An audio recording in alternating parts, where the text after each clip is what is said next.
My name is Doni Brown, and I'm the owner of Pivot Cosmetics. What are we doing today? I am doing a photo shoot with Tasha. I've actually been shooting with Tasha for years.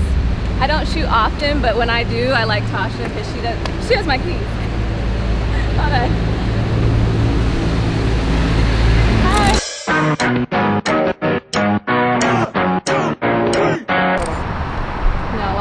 It's two together, yeah, right? these two are together. Hold on. I see that. Let's put it through the loop there. Come on, Tosh. I believe in you. Okay, yeah, you almost got it. Yes. Loop sight. The struggle is real. I know. It is so real. Oh, it just came undone on its own. Yeah! I didn't do that.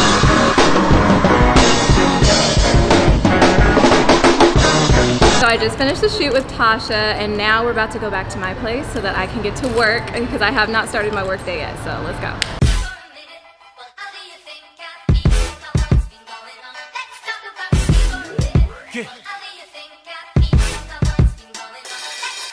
So for me, I actually went to college for fashion marketing, and I thought I was going to be in fashion.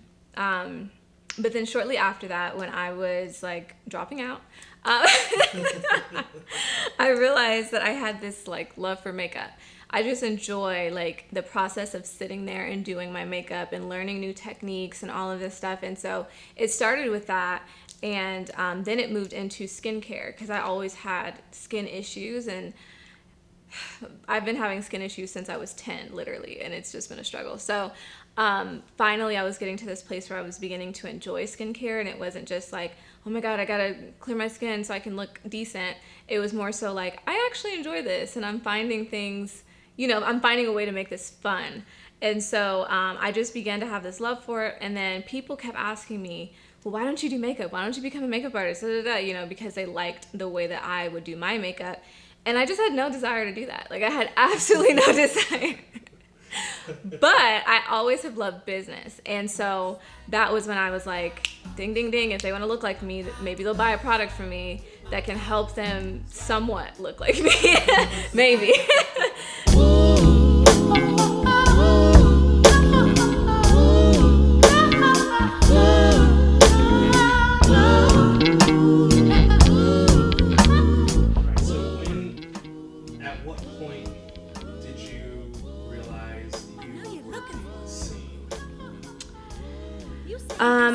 So I know that this is gonna sound crazy, but I really feel like this year is the first time I felt seen.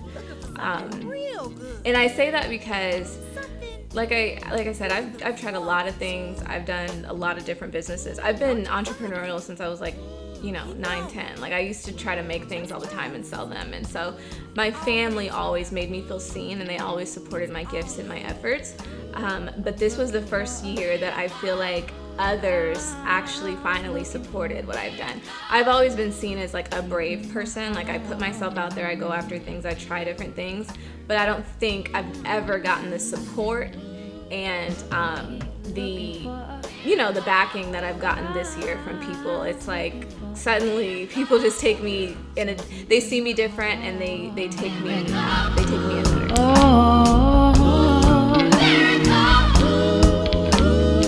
Well, if you haven't noticed, look around, baby. You're the mirror. That's right. You. 100%. So the Boss of Your Brand is this course that I created. Really, it was like, I didn't want to make a course. I'm gonna be honest with you. I've always said that for years. Like, I'm not a course creator. I don't want to make a course. I hate that. Not that I hate courses, but I just didn't want to create a course. I don't know. I don't like teaching online. I thought that I was better in person. And so I was like, nah, I don't want to do that. So what switched? What switched was the fact that I didn't have enough time in the day, and I was tired. I was tired all the time, and I realized like the only way. So my partner, he has his own course, and he's really successful in that. And so that was one thing he always kept telling me. He was like, you're overextending yourself, you're always tired, you're this, you're that, which he is the king of being tired, but but he was all, of course he's like, I would rather you take care of yourself. And so I knew that I needed to find another way. The membership, I tried that. And I did the membership because I thought that was going to be a good thing for COVID, like an easier, it's cheap, it's this, it's that, and it just wore me out. So I tried to launch the course the week that everything got shut down. Yes, and the course was actually higher priced. I was going into a lot more stuff, like I was teaching you everything, like I was giving you my all. But it didn't sell at all. Not one person bought it, because that week they were like, I'm already getting laid off, or I'm already, I spent all my money on groceries this week. And so it was a lot of stuff, and I just had to be considerate of the climate. So I said, okay, I'm gonna put Boss Up Your Brand on the shelf for a minute. So I started doing that. I started trying to figure out, how can I restructure this?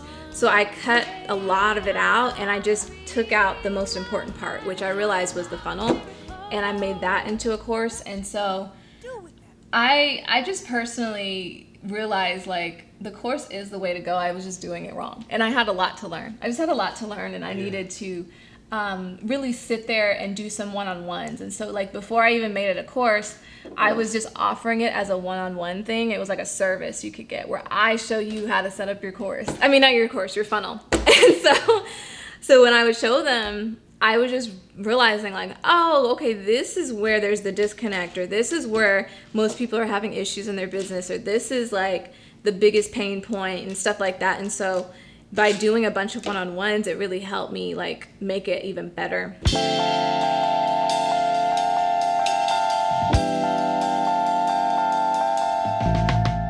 There's just all these things that, like, just normal life things, but I have to keep going. And even though, like, people would think, like, oh, she works for herself, she does whatever, so she can make her schedule however she wants. But the reality of that is, I can't always just say, oh yeah, I'm gonna sleep in today, or I'm gonna do this, because there are still people depending on me because of the fact that they have access to me. And so when you cut down on the amount of access, that's where the freedom really begins. Because you can be making millions of dollars but still be worn out all the time. So I don't want to necessarily always be worn out, and I often am, because I'm doing trainings and one-on-ones and Q&As and all this stuff, and I'm worn out at this point. Like last week I took the whole week off, and I'm not gonna sit here and say, like, I did no work. I did still work, but I didn't let anybody bother me. But yes, I'm trying to put those boundaries in place so I can cut down on all of that and create a schedule that really works and flows for me. Because I think if I don't, I'm going to run myself down, and I'm just going to be a train wreck.